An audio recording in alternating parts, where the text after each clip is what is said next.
Thank you so much. We'd also like to acknowledge our very precise timekeeper, Mr. Anil. He will be having timestamps up, so make sure as you're speaking, you look at him at all times. He'll tell you if you have 1 minute or no minutes left. Teams, are you ready? All right, Clement Howell. Marjorie Basin, are you ready? Okay, we'll have our first speaker from the Marjorie Basin High. You want this mic or that?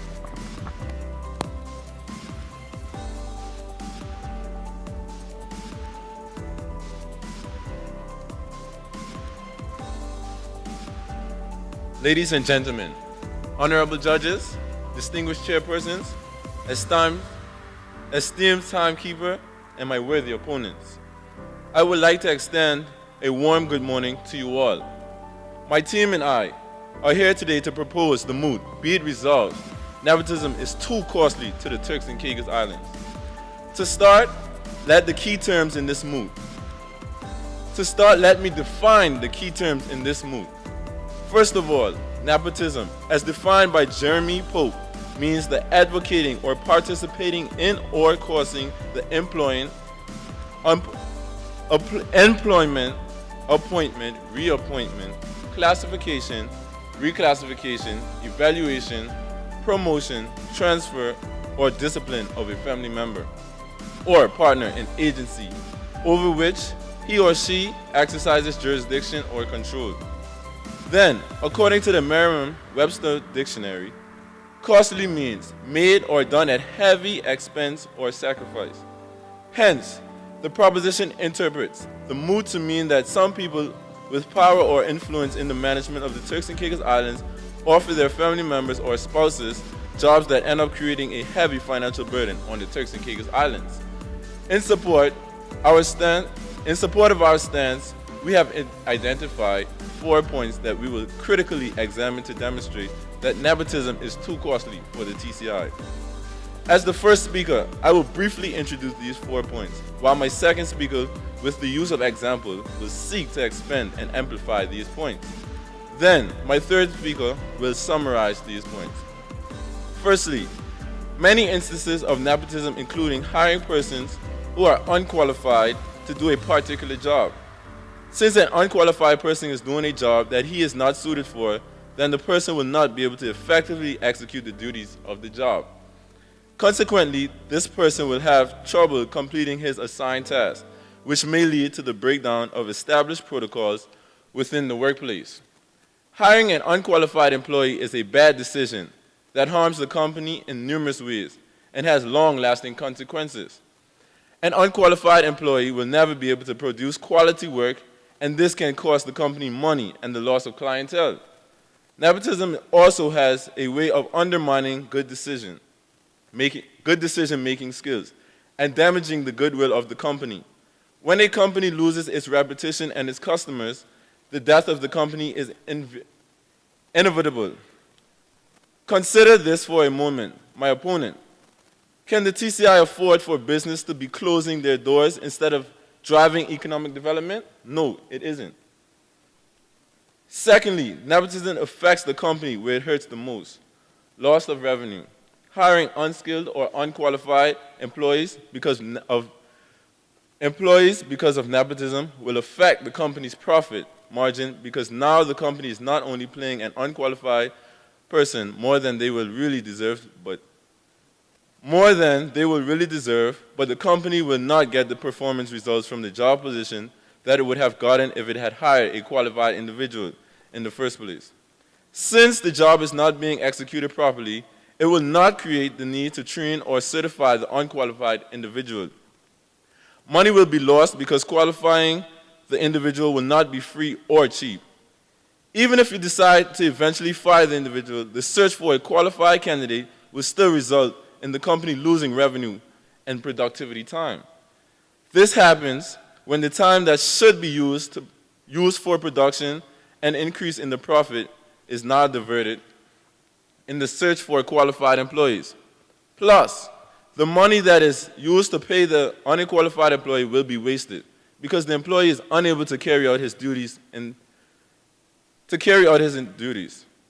addition, failure to reach target or profit margin might see the company downsizing or shuttering its doors. Downsizing in many instances affects even qualified or high-level employees. Why should employees who sacrifice their time and money in order to qualify themselves for a job be made redundant? Because one person was too selfish to consider the effects of nepotism on the company before a biased hire? Hiring an unqualified person to do a job is costly, as you will have to either spend money to train this person or to hire someone to fix the damage this employee will create.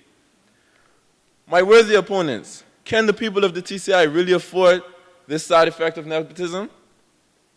Thirdly, nepotism can lead to staff turnover while lowering staff morale.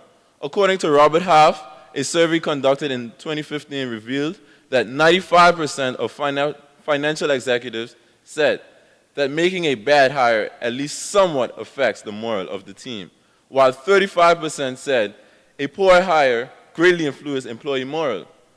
This is because as the company spends time and money trying to correct the mistake of hiring the wrong person, the rest of the employees may become dissatisfied or disengaged. It is difficult for employees to remain optimistic when one team member requires too much attention. Therefore, you must agree with me, my worthy opponent, that a bad hire who is working below capacity. Similarly, if a bad hire is unable to fit seamlessly into existing teams and get on with their colleagues, it can ruin the atmosphere in the office. This potentially impacts on how much employees enjoy doing their jobs and the likelihood that they will stay with the organization for a long term. This can cause tension and potential conflicts, thereby resulting in high employee turnover rates. Finally, nepotism can spike and increase in workplace conflicts and other corrupt practices. Many of the practices can lead to costly lawsuits. If an employee feels if he is being treated unfairly as a consequence of nepotism, he might be able to make a legal claim of discrimination. This can have repercussions on the company, as the cost of a lawsuit might cost the company irreparable damage. In addition, nepotism could result in a lawsuit if an employee or potential employee has proof that a company is using unfair hiring prices. Also, there could be a legal risk if an employer or manager shows favoritism when it comes to salary, benefits, and promotions towards their family members and friends while neglecting the needs of their other employees.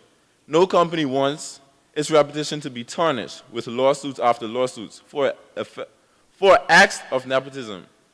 Similarly, employees do not want to be placed in a situation where they feel their only recourse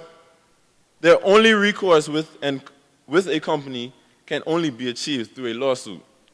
My opponents, think of the unrest that will ensue within the workplace. There is no denying it, my opponents, the TCI cannot afford the cost of nepotism. I rest my case.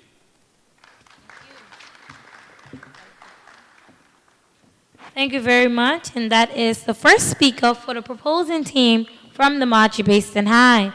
We'll now have our first speaker from the opposing team, the Clement Howell High School. Come on, y'all. Cheer for your teammate as she comes. Laudable judges, precise timekeeper, keen audience, boys and girls, my worthy opponents, good morning. Good afternoon. I stand indisputably to oppose the moot.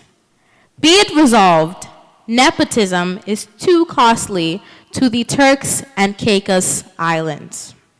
However, to understand the moot, key terms must be clearly defined. OxfordDictionary.com defines nepotism as the practice amongst those with power or influence of favoring relatives or friends, especially by giving them jobs. Costly. The Cambridge English Dictionary defines costly as being expensive or causing suffering, loss, or disadvantage. The World Atlas states that the Turks and Caicos Islands is an overseas territory of the United Kingdom in the West Indies. It consists of two groups of islands lying on the southeastern periphery of the Bahamas, of which they form a physical part and north of the island of Hispaniola. These islands include of 8 large keys, numerous smaller keys, islets, reefs, banks, and rocks. In a small country of a population consisting of 37,000, where somehow most natives are related and where the immigrants outnumber the natives, what's the issue with nepotism being present? We, the negative team, believe that this statement is false. Today, we use nepotism to refer to the hiring or promotion of a family member, including in-laws, and it smacks of favoritism. Indeed, the hiring of relatives in some companies is forbidden by company policy. So the big question is whether nepotism in society is a good or a bad thing. Unfortunately, there is no simple answer. But on the bright side, my job today is to clarify the moot to you, the listening audience. Once again, good morning, everyone. I am Erica Pinales. As the first speaker, I will debate the social effects nepotism has on the Turks and Caicos Islands. My second speaker, Aaliyah Elliott, will present the political effect of nepotism.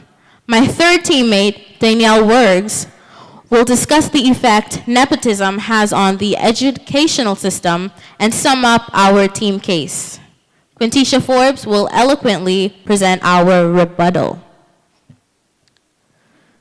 Hiring relatives is easy and can lead to greater trust, what we call swift trust, if the relations get along and share a common purpose. What we are finding, however, is that people tend to believe that there is favoritism whenever a relative is hired, regardless of whether they tolerate nepotism or not. Even when a relative is the most qualified person for the job, co-workers tend to believe that it was their family relationship rather than their qualifications that got them the job. On the whole, nepotism is not a bad thing, but it is an orientation with definite limitations. Separating from the family business is a great way to test your incompetence. We're looking at the personal benefits now. There will be fewer whispers that you got the job by your connections alone, and little fear that you will enter an organization with a sense of family entitlement. It also ensures that you don't wind up doing a job that doesn't interest you simply because it was easy to land. While most experts agree that it is important to avoid nepotism at the workplace, they also see the value in acknowledging that many people get jobs based on connections. If we stop pretending that the world is a pure meritocracy, we can put more energy into making sure a wider range of people get the extra leg up provided by others, by powerful family members. I think we can all agree that this is what needs to be done in order to put the right people in the right positions, regardless of age, race, religion, or background. It can also be seen that no matter who you are, the son of a father who wants you to follow in his footsteps, or the kid who wants the same job desperately, taking nepotism out of hiring could create a large amount of increased happiness in the world today. Studies have found that nepotism can create stability in businesses as well, but only in certain situations. Some businesses are idiosyncratic. That is, they require specific knowledge and skills that aren't general business management skills. The benefit of nepotism in the anthropological sense apply to everyday interactions outside of politics and business is fairly obvious. Imagine if every holiday season you simply evaluated the merits of people you know to determine who gets a gift. If your sister had an off year, she gets no present.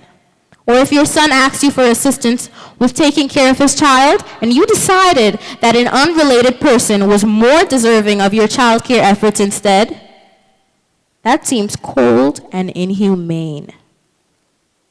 It's why we'll never get rid of nepotism. Our instinctive urge to help our family members is simply too strong.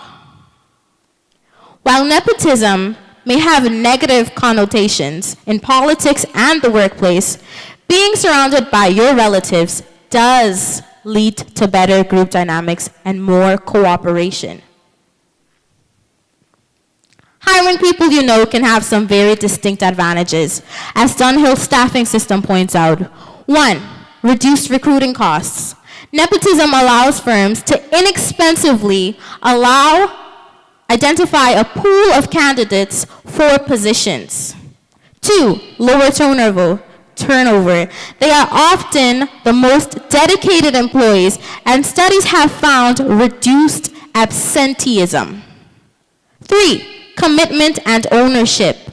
Employees who know that their friends may be impacted by their actions have an extra reason to want the company to grow and prosper. 4, higher level of loyalty, a no-brainer. If you've hired a friend, they are going to watch your back. Something hard to come by in a corporate environment. 5, higher level of morale, a family-type environment. Even when comprised of friends, can boost the morale of all employees and positively impact customer relations. 6, the same core values that you, the owner, has will be passed down to that family member or friend of yours because of the relationship you have with the person. That person should be able to know exactly who you are, what you want in a business, how you would run a business, and the things you would want to implement to make that business prosper.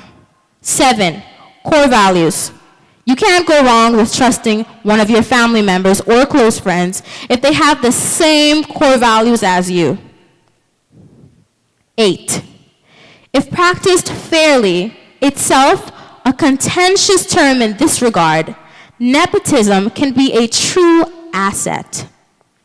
The Thomas Publishing Company in 1998, there were 7 third and fourth generation family members working for the company.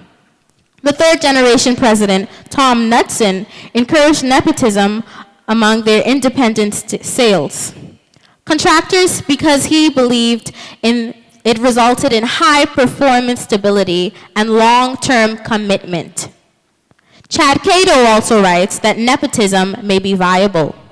For example, a top salesperson's relative may have many of the same qualities that make the representative successful. Recruiting family members can therefore boost both performance as well as retention. For instance, one senior contractor began working for Thomas in 1940. By 1998, his wife and 3 of his adult children, 2 daughters and a son, all worked for the company. The son encountered a challenge when calling on a client at odds with the senior contractor. He easily, politely diffused the situation using the diplomacy techniques he had gleaned from his father. It's time. All this is saying is that nepotism is underrated. Laudable judges, precise timekeeper, keen audience, boys and girls, and last but not least, my most worthy opponents.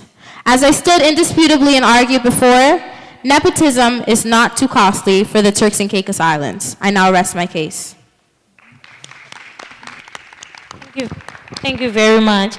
We're gonna ask the participants to please pay keen attention to the timekeeper. And once the timekeeper says that your time is up, you can no longer conclude or give your concluding sentence as points will be deducted. Just thank you and leave the podium. With this time, we'll now call on the second speaker from the proposing team, the Marjorie Basin High School. Ladies and gentlemen, honorable judges, distinguished chairperson, esteemed timekeeper, my worthy opponents, as my first speaker has already established, our team is in support of the moot, be it resolved, nepotism is too costly to the Turks and Caicos Islands. Therefore, let me remind you that as proposition, we interpret the moot to mean that some people with power or influence in the management of the Turks and Caicos Islands offer their family members and spouses jobs that end up creating heavy financial burden on the Turks and Caicos Islands. My first speaker laid the foundation of our argument by introducing 4 points in support of our stance. Therefore, my job as the second speaker is to expand and amplify these points. Then our third speaker will wrap up our stance by summarizing our main points. As my first speaker has already established, many unqualified persons are hired through the practice of nepotism. Not only is this practice unethical, it can cost the company its reputation, its profit, and its loyal employees. Take the recent case of former HR manager of the state-owned oil refinery and Petrogem in Jamaica. According to Loop News, the human resource manager breached company policies when she employed her own sibling in the position of instrument and electrical technician, although the individual had been previously rejected by the interview panel on the basis of lack of experience and qualification. Despite knowing that her sibling was unqualified, she employed him to work in a highly volatile environment. My opponent, do you think she had stopped to think how deadly one mistake made by her brother could be? No doubt. In such a highly technical post, an unqualified or inexperienced employee will cause more harm than good to the company. Moreover, in instances of nepotism, the company will be affected greatly and its level of productivity, thus leading to a severe loss of revenue. What country, my opponent, especially a developing one such as the TCI, can afford to be constantly losing revenue to nepotism? Let us revisit the case of the HR manager hiring her sibling to work in an oil refinery. If this young man is untrained and inexperienced with carrying out the assigned daily tasks, he will consistently need someone to assist him or supervise him. This not only affects his productivity, but also that of anyone who takes time out to help him. Similarly, his lack of experience can result in oil spills or fire. It is no secret that oil is a pricey commodity. So imagine the cost of mistakes and accidents that result in spillage or fire. The aim of companies are to make money, not to lose it because of incompetent blunders. Thirdly, nepotism can lead to high staff turnover while lowering staff morale. Imagine one day, you turn up late to the office.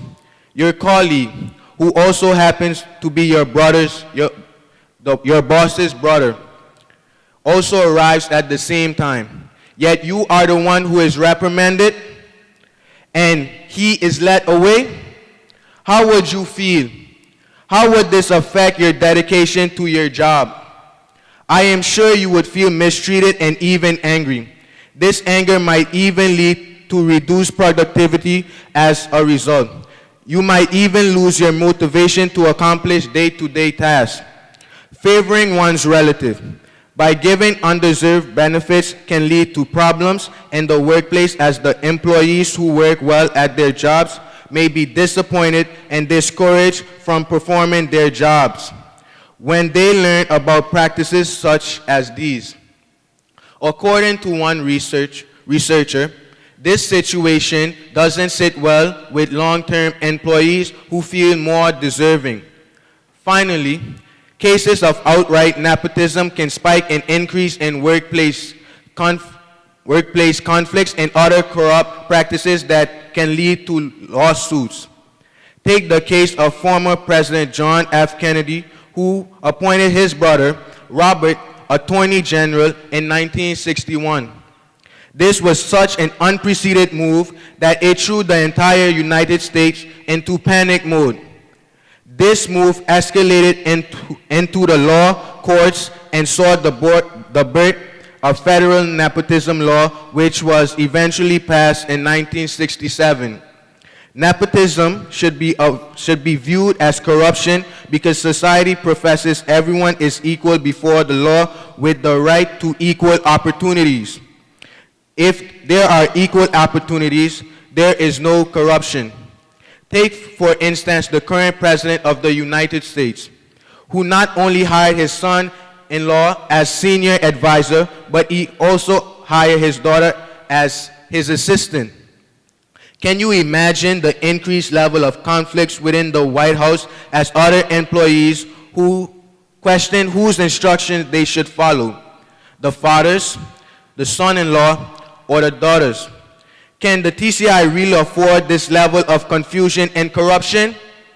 Another prime example cited in Jamaica Gleaner is that a former mayor who found guilty of nepotism in awards of government contracts. According to this report, this mayor awarded 22 contracts worth $4 million to her spouse, daughter, son, nephew-in-law, sister, brother, sister-in-law, brother-in-law, and niece. If this isn't a perfect example of nepotism, then I don't know what is. My worthy opponents, is this the level of corruption you are advocating for our islands? I think not. I rest my case. Thank you very much. I don't know, maybe it's your first time debating. When your teammates give smart questions, that's the time you're supposed to be banging and let them know that you're all on their side, okay? Tomorrow we want to see some real robust debating. But as how y'all doing good so far, very good. We'll welcome the second speaker from the opposing team, the Clement Howell High School.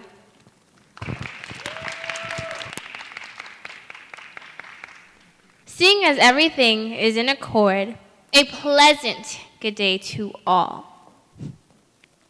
The Turks and Caicos is a very small place, as stated by my first speaker. Nepotism is inevitable in such a small country, and quite beneficial. Instead of using precious money to search for a person to work in the political field, why not use someone you already know and trust? Why not make it a family business? You already know their values and views. You know exactly what you're getting yourself into. And using your family members, you will know that they will work to benefit this country because they have lived here their entire lives and know what the country needs. Because they grew up here and want to see it strive. This would not only save us a lot of money, but make their names more recognizable, make them a legacy. This is our country. This is the Turks and Caicos. We should be allowed to have our names circulate. Sorry. This is our country. Our name should circulate. It should be outstanding and lasting. This would also increase the amount of trust in the government by people. Everyone is aware of the incident occurring in Haiti right now. The current riots happening in Haiti is because of what the government does not know. The current riots happening in Haiti is because of the government not knowing what is beneficial to the country. Family members are usually very dedicated. There is a higher level of commitment since relatives want to see their family succeed.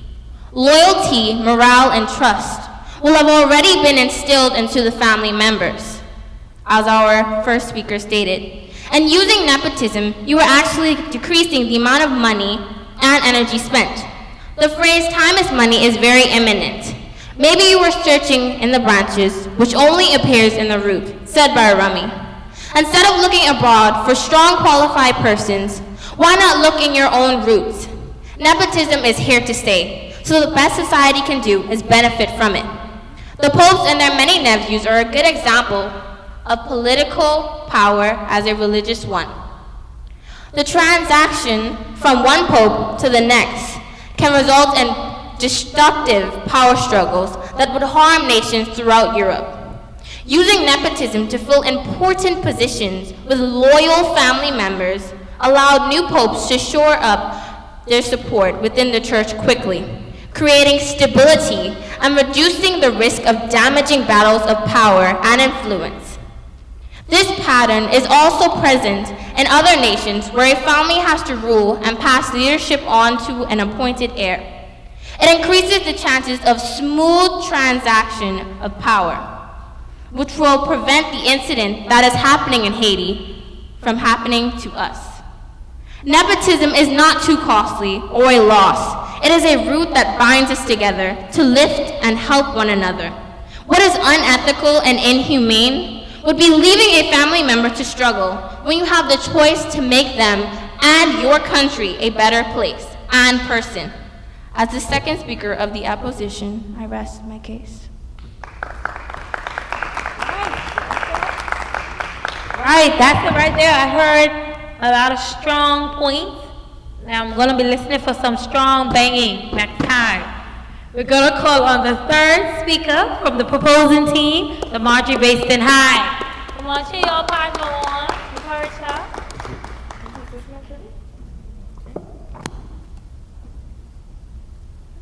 Honorable judges, as third speaker, my task here today is to briefly, concisely recapitulate the points made by my first speaker and further expand on by my second speaker. We believe that nepotism is too costly to the Turks and Caicos Island. It is costly because people with power or influence in the management of the Turks and Caicos Island or for their family members or spouse jobs that end up creating heavy financial burden on the Turks and Caicos Island. As my first speaker stated, many instances of nepotism include hiring people who are unqualified to do the job they are hired to do. By now, my opponents, you would have realized that nepotism is costly.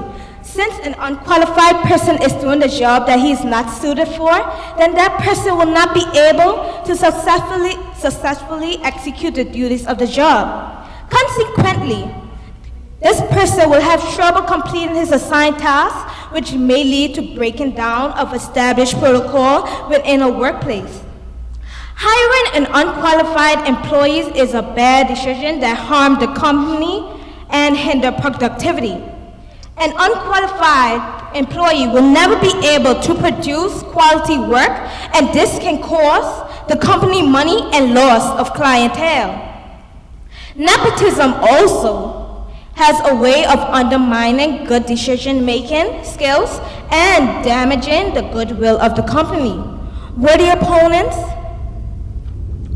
when a company loses its reputation and its customer, the death of the company is inevitable.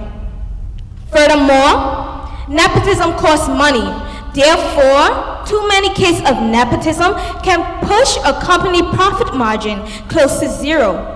And that is not a comfortable position for any company to be in. Unqualified employees, especially in the management posts, can be like two vampires. They suck profit out of any entity.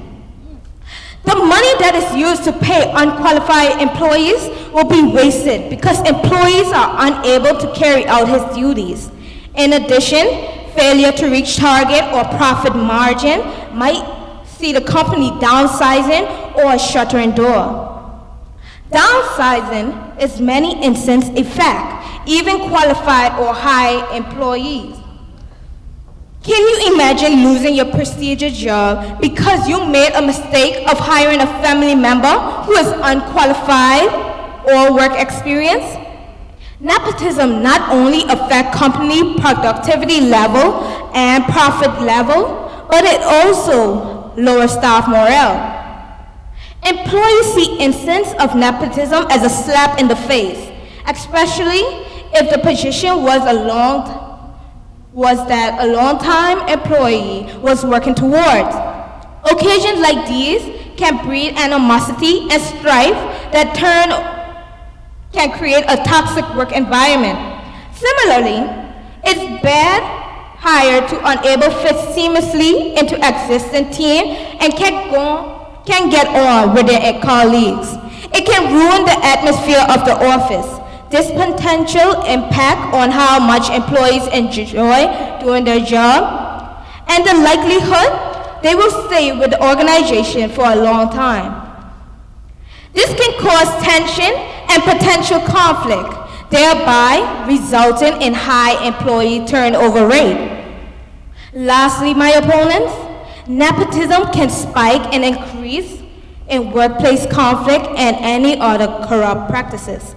Nepotism as a type of corruption is unethical but also illegal, and it can cause a criminal offense. If an employee feels as if he's being treated unfairly as a consequence of nepotism, he might be able to make a legal claim of discrimination. This can have repercussion on the company as a cause of a lawsuit, might cause the company irreparable damage. In addition, nepotism could result in lawsuit if an employee or potential employee has proof that the company is using unfair hiring practices. Also, there could be illegal risk if an employer or manager shows favoritism when it comes to salary, benefits, and promotion towards their family members and friends, neglecting the needs of their other employees. Similarly, employees do not want to be placed in a situation where they feel their only resource within a company can only be achieved through lawsuit. Ladies and gentlemen, the proposition is amendment that nepotism in the TCI will be costly. Nepotism not only costs money. Thank you very much. Once again, I'm gonna appeal to the participants. Please pay attention to the timekeeper. When the timekeeper says it is time, it is time. Please don't make me bring my Granta waist on and turn off the mic. We will not like that out here today. So when the timekeeper says time, it is time. You just say thank you and you go back to your seat. We'll now have our third speaker from the opposition, the Claremont Howard High School. Yes. That's who we want. You want this one?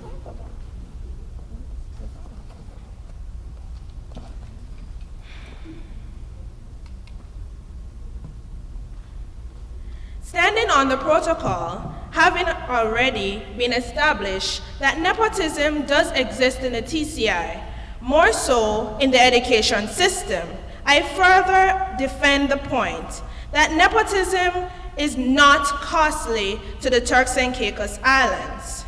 Everything is costly, to the shoes that we and the clothes that we wear every day, to the decisions made by the government. This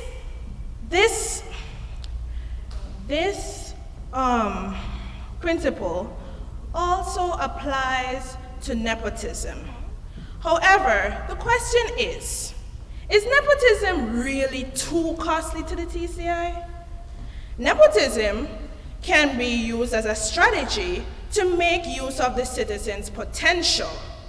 Therefore, if a citizen is somehow related to the government official, then that official will obviously know the personal weaknesses and strengths of that person. As a result, it will be a natural decision for the official to put this person in a position, such as a job in the education system or any other system, where their talents can flourish. Rational decisions like these can help flesh out the citizen's strength and improve on the weaknesses over time. This will lower the cost of employee training because the local would have been knowledgeable or skilled in the field. In addition, it lowers the cost of recruiting international teachers, principals, etc., which can include the payment for both the immigrant and his or her family's housing, and flight fee, which can be very expensive. However, I'm not implying that TCI does not need the help of other countries, because as a famous poet, John Donne, stated, I quote, "No man is an island," end of quote. According to dictionary.com, the quote means that no one is self-sufficient.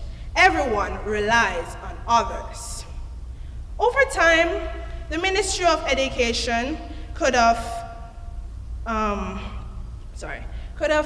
saved enough money as a result of the drastic lower costs to contribute to schools that are in need, especially schools that were brutally damaged during the Hurricane Irma incident, which happened 2 years ago.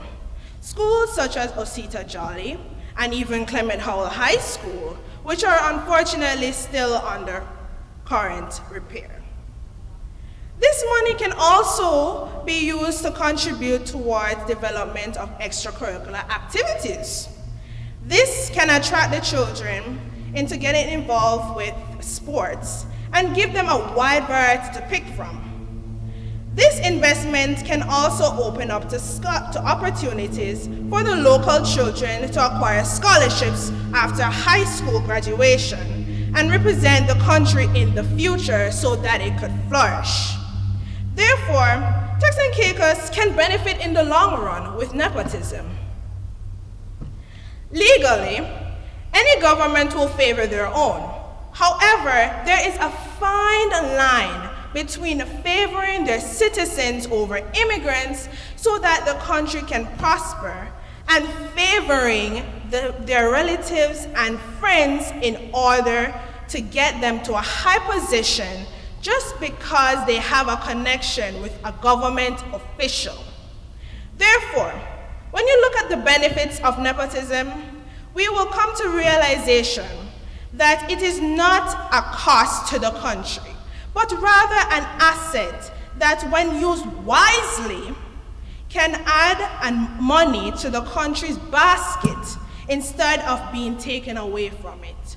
As the third speaker, I now rest my case. Thank you very much. Very good, very good. We will now have our rebuttal section, and after that, we're going to call on our acting premier to say a few words. We're going to have our first rebuttal from the opposing team, the Clement Howell High School.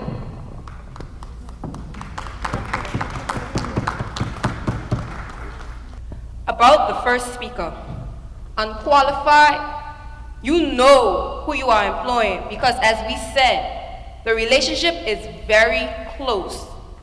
Secondly, they won't be unqualified because they would have been brought up in the business.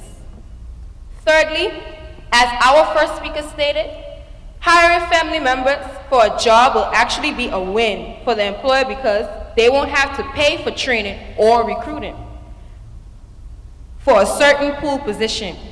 Your first speaker was wrong when he said that this is a waste of money because in fact it is an advantage to save. Your second speaker stated that some, not all, some persons hire unqualified family members. That leads us to believe that all family members are unqualified, which is not true. You know, sorry. Also, majority of what your second speaker stated has nothing to do with nepotism in the TCI. Please be reminded that this debate is about the Turks and Caicos Islands.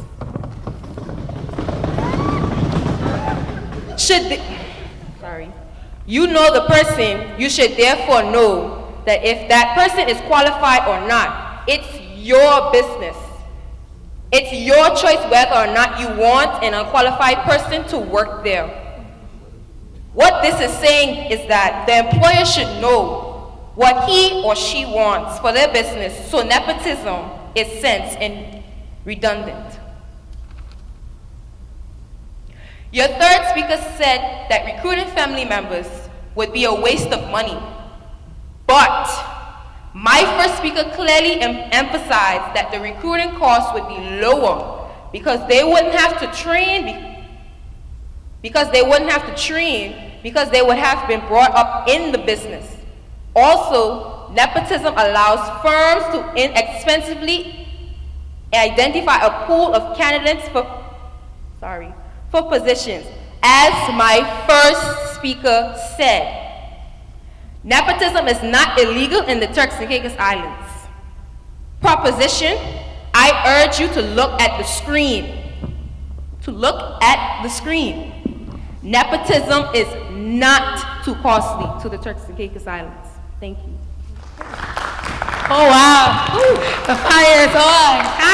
It's hot in here. Okay, Pamela. The nepotism is not too costly to the Turks and Caicos Islands. Wow. Okay, thank you. We'll now call on our last speaker for the day, which is from the proposing team, our rebuttal from the Marjorie Basin High School.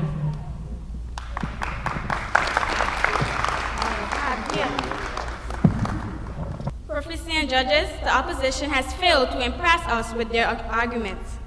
I therefore stand unmoved in our position. Nepotism is too costly to the TCI. It doesn't justify the fact that the natives may not be qualified.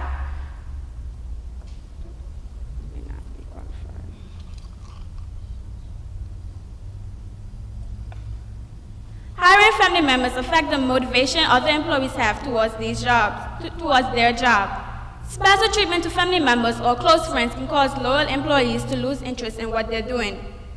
You will feel as if you're competing with the family members to gain recognition for your hard work.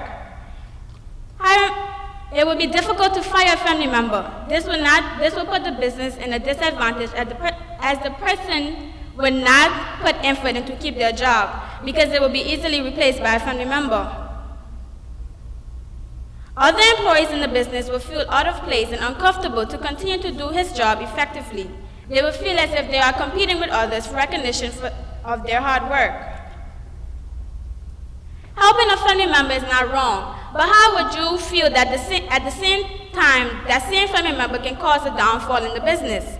If you really want to help the family member and help the TCI, you should help to qualify that person in a way that the family member will gain knowledge and the country will continue to grow. I thank you. Thank you very much. And that is the end of that. We will now give the judges 10 to 15 minutes to tally the scores. At this time, we ask you all to clap for both participating teams.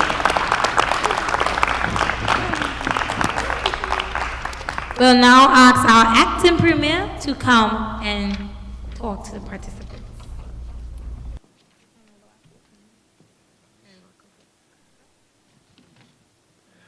Thank you very much. Indeed, it's a pleasure to be here. And I was sitting down really enjoying the debate. Okay, they give me a second mic.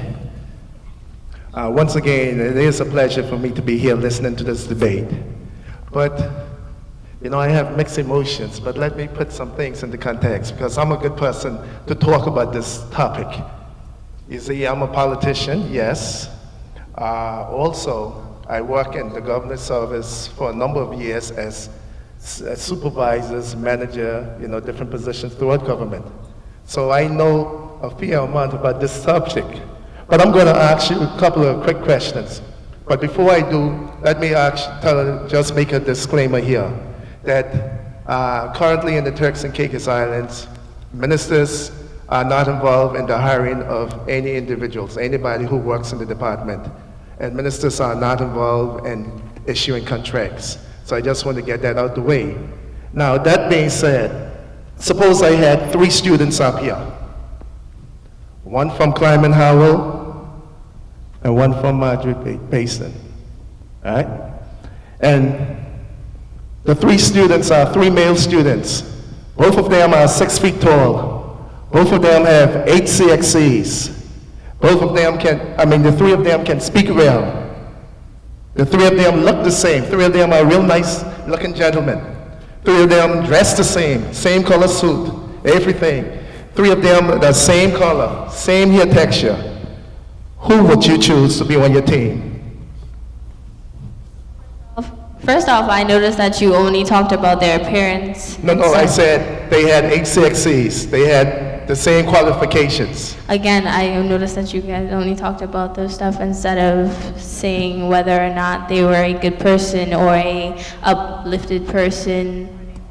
Okay, no, you don't know that as yet. That is all the information I gave you.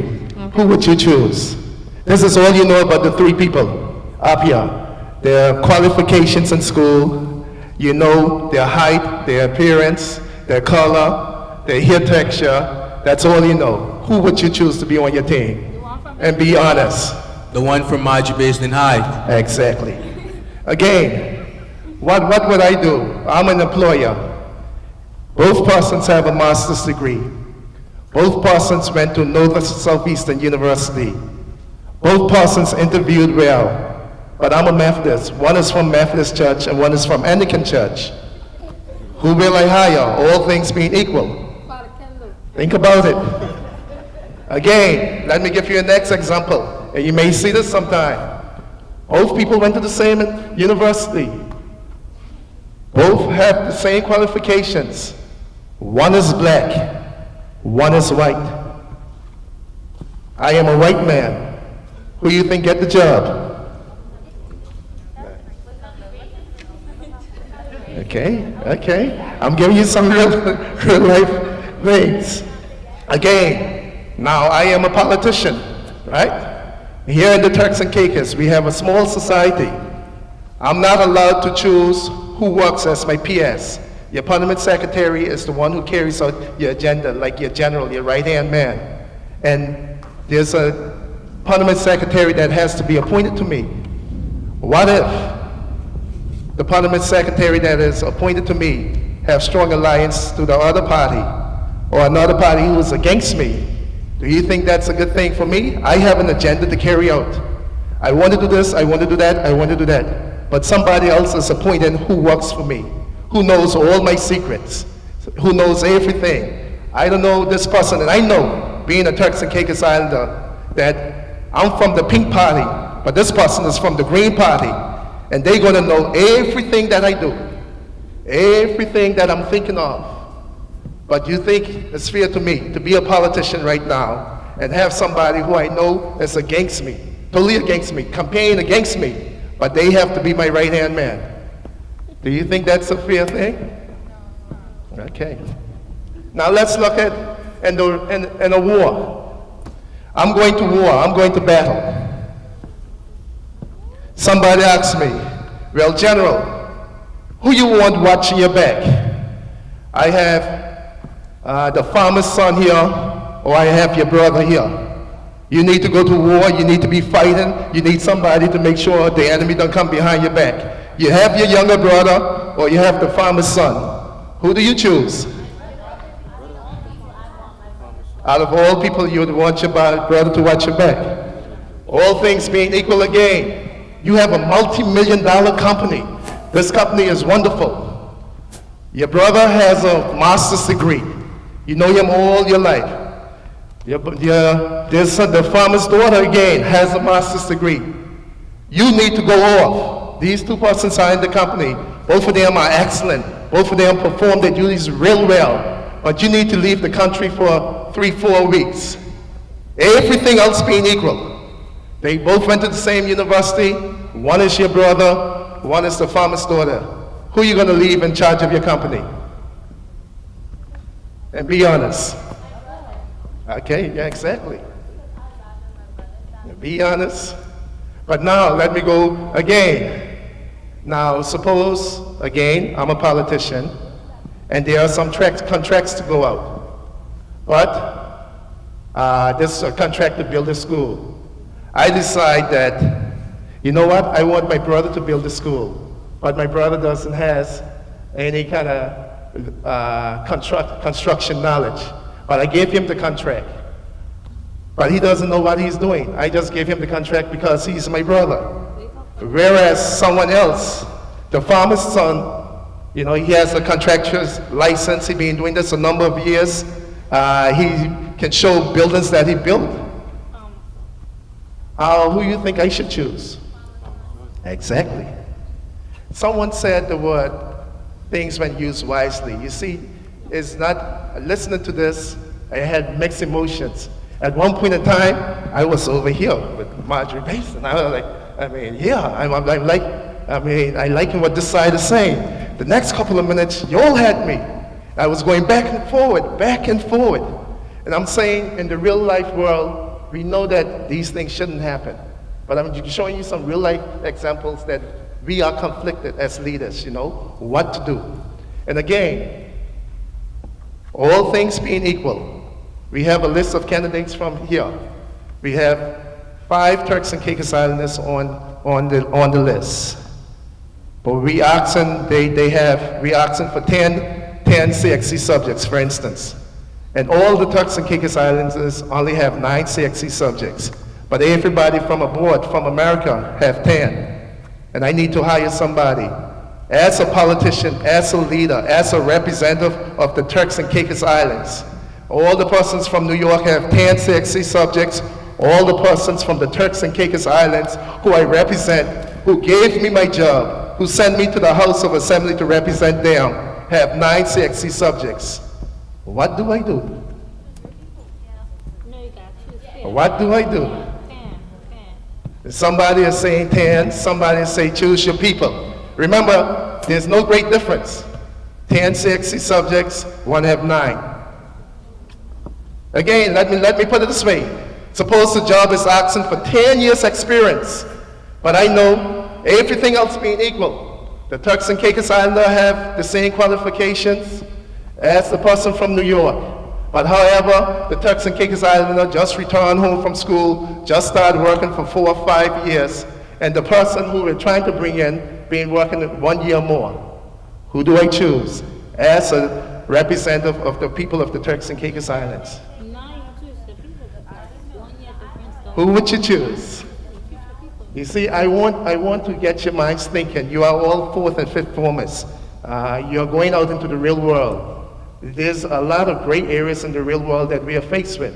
And sometimes when we make the wrong decisions, thinking that not every time when people do something wrong means that they was doing it from the wrong intentions. You may be thinking you're doing the right thing, but hiring that Turks and Caicos Islander or that person from your church. But you may look like, hey, maybe this is the wrong thing to do. But I'm showing you human nature. Same thing in a war. Who you want watching your back? Now, he might be the best fighter. He can kick butt and taking no names, taking no prisoners. But this is my younger brother here. What should I do? Even though he's the best fighter, will he say, you know what? Let me let him kill him. You know, I can look at it. But who should I have more confidence in? See, those are the real life things that we face. And you're going to be faced with that. It's going to be issues that maybe somebody, you may be a manager, somebody you went to school with. Imagine somebody from this debate team who you're already being debating with come to you for a job, right? But somebody from this debate team also comes. And you have to listen. You listen to them debate and you listen to your teammate debate. And both of them was hitting the points right away. Now, who would you choose? Yeah, okay. I'm just trying to show you that some things is not cut and dry. You know, just like how you're debating, Some there's yes, there's right, there's wrong, and there's sometimes there's that area sometimes also. And that is how it is in the real world. So I really like what I'm hearing with. I want to encourage you students. But those are some things you have to think about going out into the real world. And don't be so quick to judge people. Look at the circumstances. Because you put me here. You all elected me. And when it comes around to employing you, I'm saying, I'm going to employ those guys from New York. But you're going to say, wait, but only the persons from New York have 1 more year experience than me. I'm the one who give you a job. At least, give me a chance. What do you do? But you're the ones who give me the job. You're the ones who I have to answer to. Not them. They cannot vote in the Turks and Caicos Islands. They're from New York. Who do I listen to? Think about that. Ladies, continue to have a wonderful debate. I'm enjoying it. Food for thought. Thank you very much. Wow, wow, wow. Thank you so much, Honorable Edwin Osford, our acting premier. However, point standing, I can't even say coming in first, but point standing for both teams, 386 points.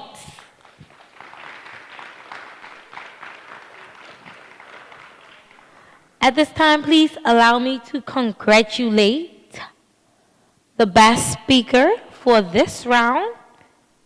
Who do you guys think was the best speaker? Okay, ma'am. Erica? Who's Erica? Oh.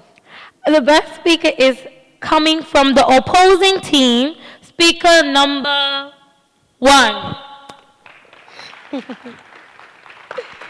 Coming in with second best speaker, also from the opposing team, the rebuttal.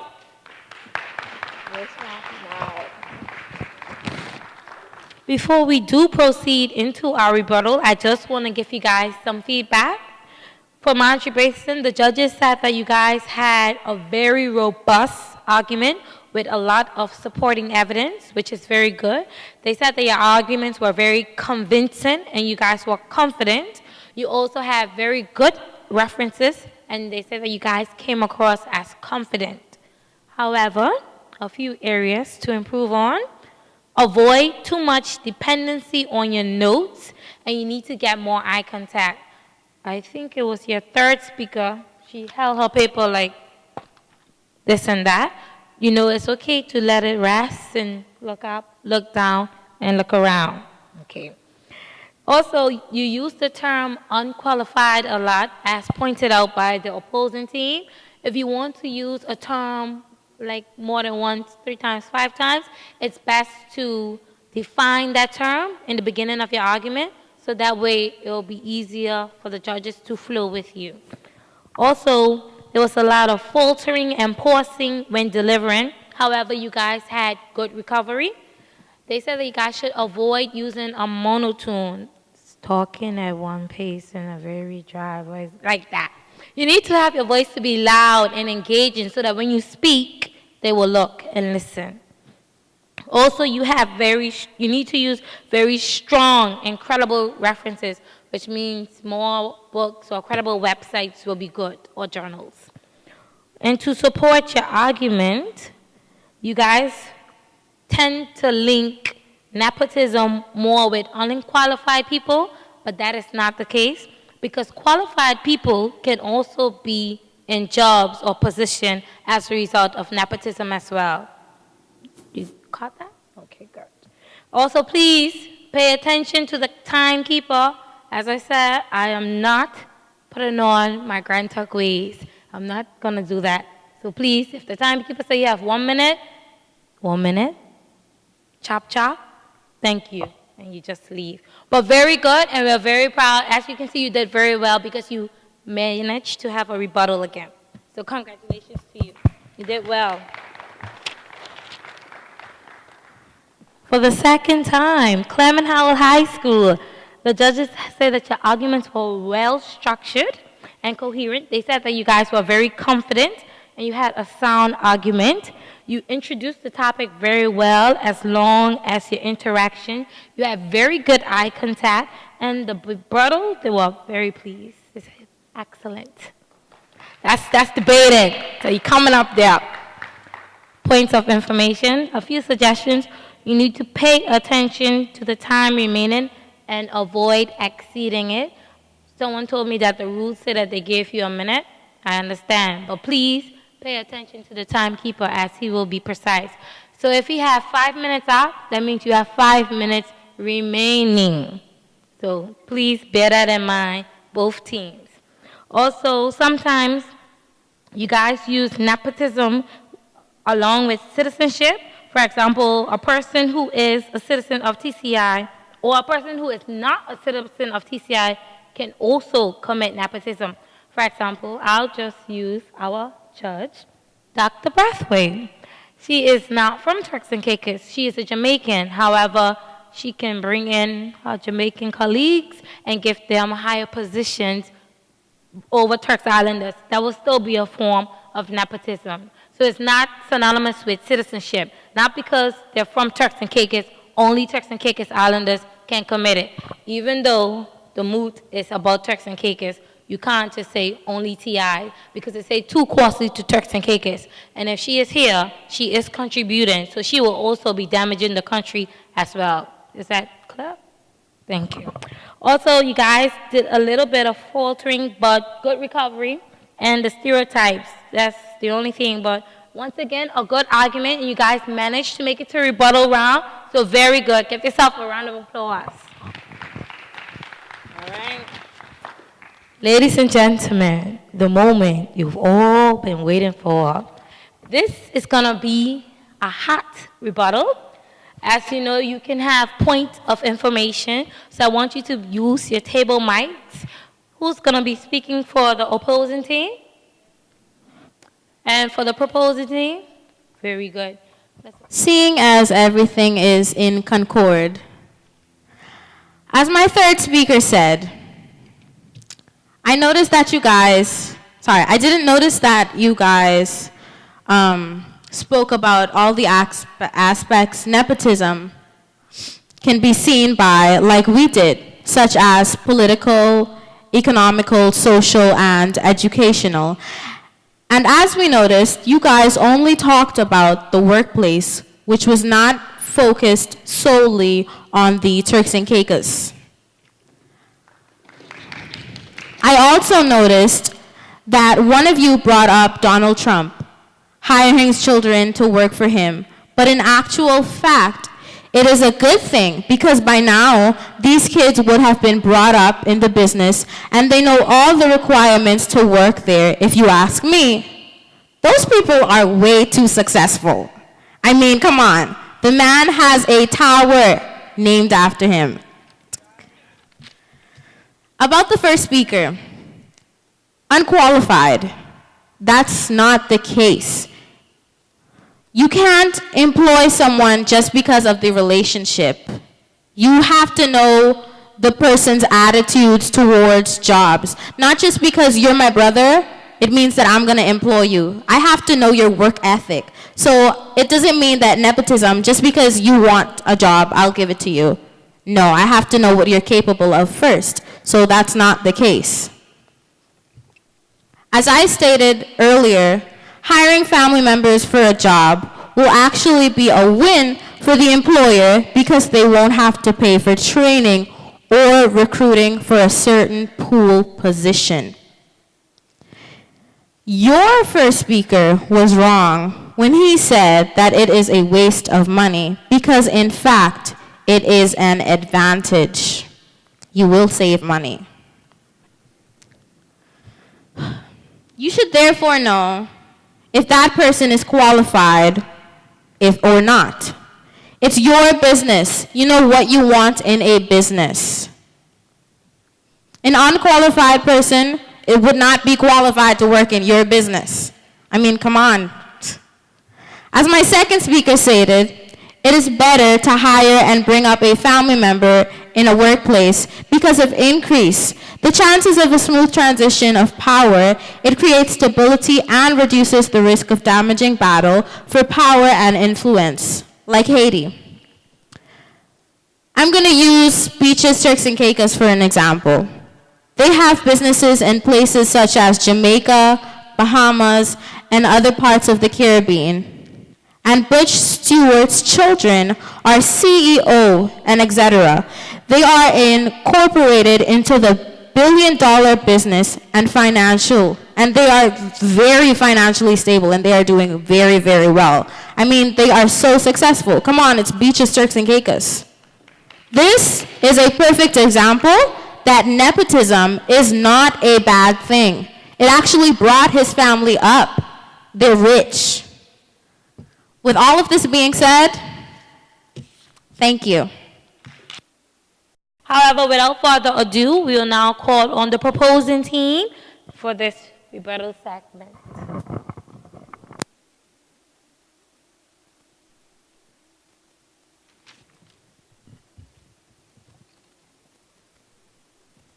My team and I continue to stand unmoved in our position. Nepotism is too costly to the TCI.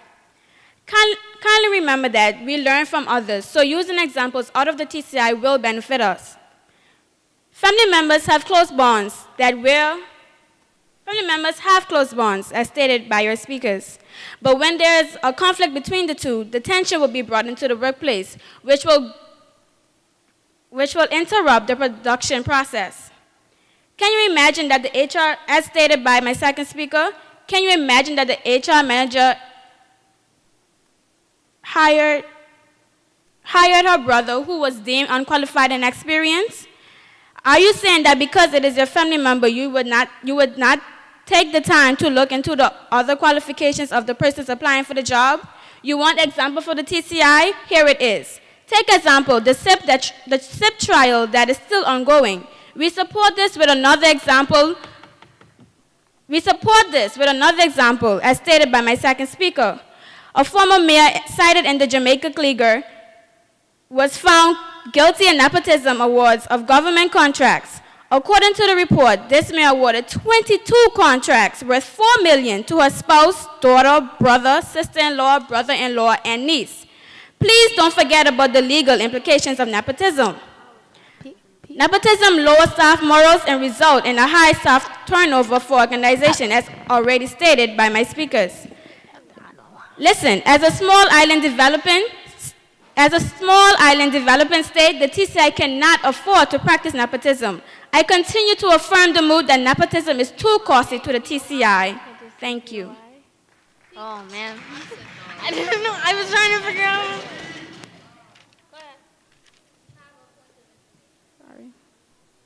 Sorry, I was trying to figure out how to get your attention to ask her it. Before you ended your speech from the middle, before you started talking about Jamaica, you started talking about the qualified person. How are you aware or unaware if the person is hired because they are unqualified? Also, my second question is nepotism illegal in the Turks and Caicos Islands?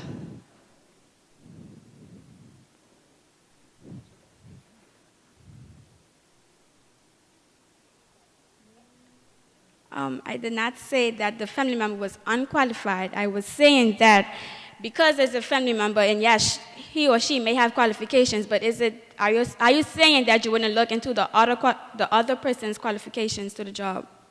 And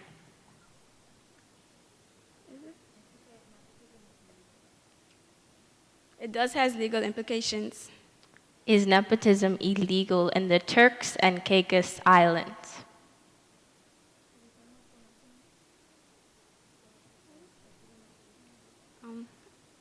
I don't know. Okay, thank you. Wow. We're going to ask the judges to deliberate at this time. We'd also like to take the time to thank both teams for such a short and sweet session. We'll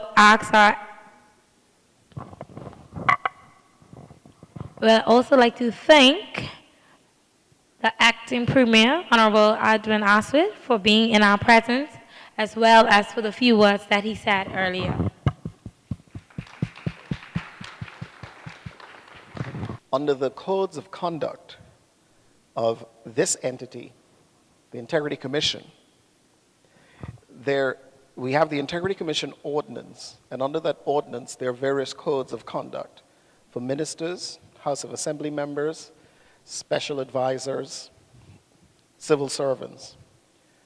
And there's a section called conflicts of interest. You're conflicted when, specifically dealing with this, my brother or my cousin Edwin wants a job in the Integrity Commission. So he sends his application in. I'm deputy director. Should I look at it? My cousin's application. I'll look at it. Should I have any input into whether he's hired or not?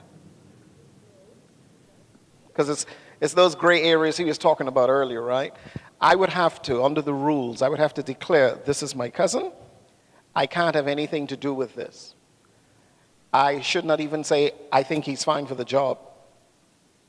Because you don't know how the persons who will be looking at it will take that. Is the deputy director telling me basically I have to hire Edwin? So as a professional trained Turks and Caicos Islander, I have to step aside from that and leave it alone and have other persons consider his application. And that is what persons in the government service are called upon to do on a daily basis.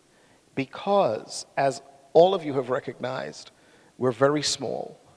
There's a very small pool of Turks and Caicos Islanders that you can pick from for various activities that you need to carry out on a day-to-day basis. And what we are called upon to do is to recognize that certain things are expected of you when you reach certain levels. Customs officer at the airport, your brother comes in with 10 bags of luggage. Do you go to examine those 10 bags of luggage? No, you shouldn't. You should turn and tell somebody else, hey, come and examine this person because this is my brother. But that's hard to do.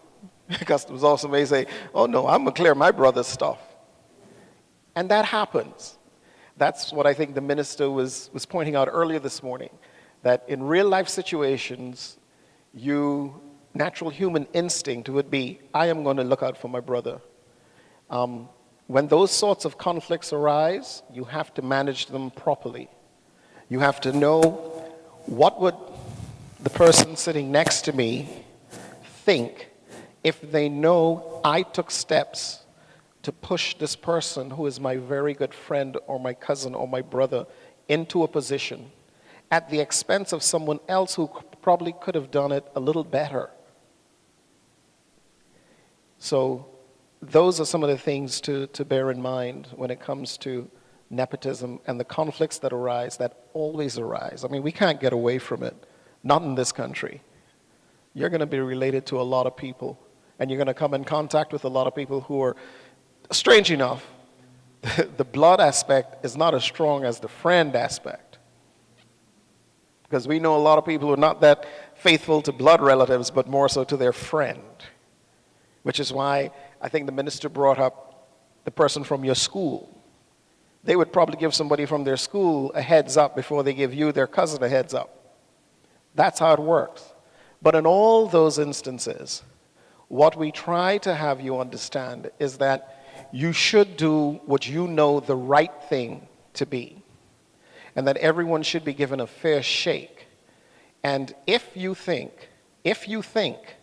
because there are going to be times that you're in a position where you can't hand off that responsibility to someone else, but if you think you cannot make a decision because the impact of the decision negatively on you or the person you put there is going to be a lot for you to handle, feel free to say, I don't really want to be a part of this decision-making process. I would rather have my deputy or someone else be involved in it.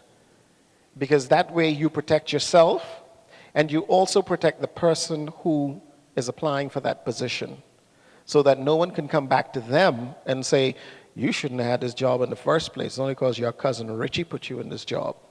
Because you know our people will say that, right? So just bear that in mind, and what I encourage you to do, it's going to continue tomorrow, grab a hold of the Code of Conduct in the Integrity Commission Ordinance, and you go through it, and you can see exactly, it may be a little bit difficult reading, but conflicts of interest is a very interesting topic, and it speaks to this topic that we had today, and I'm certain it's going to speak to the topic tomorrow more than likely. So bear that in mind, and you got a little bit of reading that you could go through this evening, but feel free to ask us questions. Do not ever hesitate to ask us questions. And that goes not only for us Integrity Commission staff, the judges, and the minister, acting premier, and any of them that you see. Anybody who's afraid to answer your questions, you should be wary of. If they can't answer it right away, they'll tell you, give me a little bit of time, let me look into it, and I'll try to get back to you on it. But that's the only way you learn, by asking questions and reading. And you must do that. Don't ever let anybody tell you don't ask that question.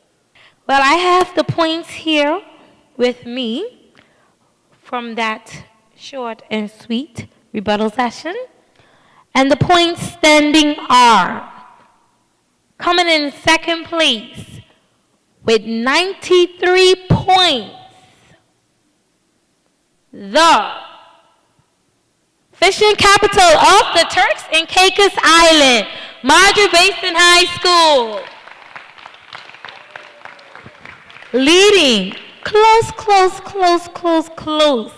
with only 103 points, the Clement Howell High School. At this time, I would also like for both teams to stand.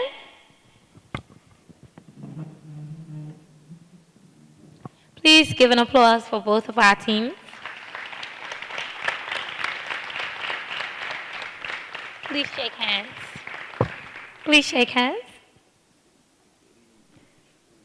with everyone on the team.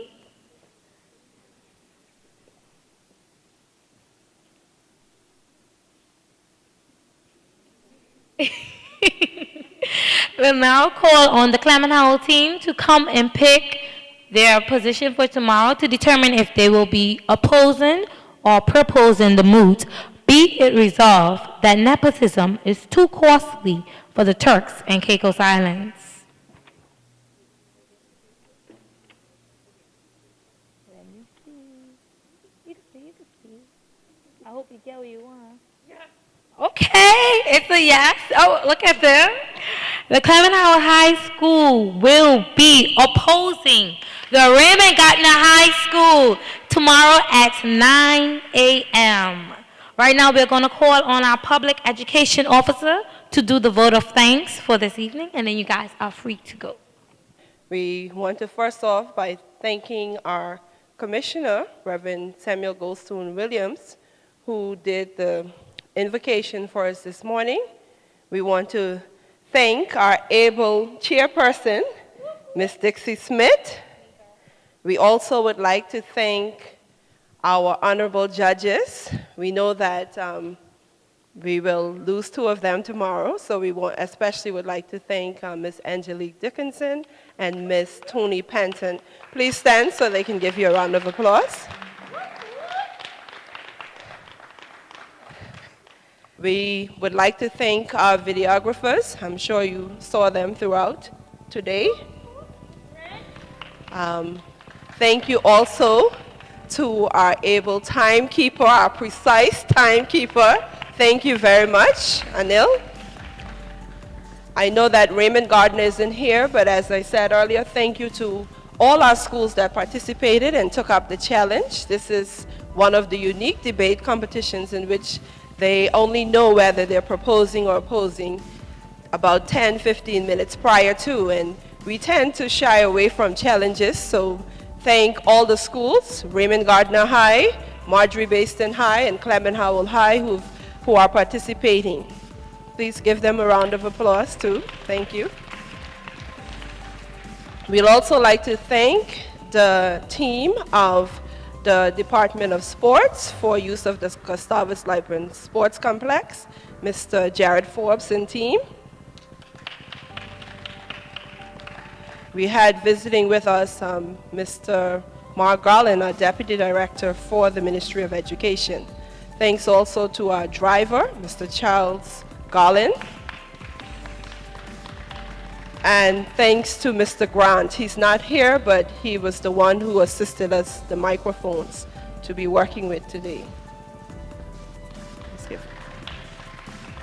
And last but by no means least, thanks to the staff of the Integrity Commission who've assisted with the public education. This is one of our activities, one of our main activities that we do every year. I was going to say every year, but every other year based on the storms now. Thanks to my deputy director as well, because he did the welcome and he also came and cleared up whether nepotism is illegal. So thanks to one and all, those who came to visit from Clement Howell High School. Hopefully tomorrow we'll have students from the primary schools as well as one or two of the high schools. So thanks to one and all. I hope that you will come again tomorrow and you will spread the message so that others of our ministers can show up, even if just for a few minutes, to share in such a robust and dynamic inter-high debate amongst our high school students. We must show them support as much as possible. Thank you very much.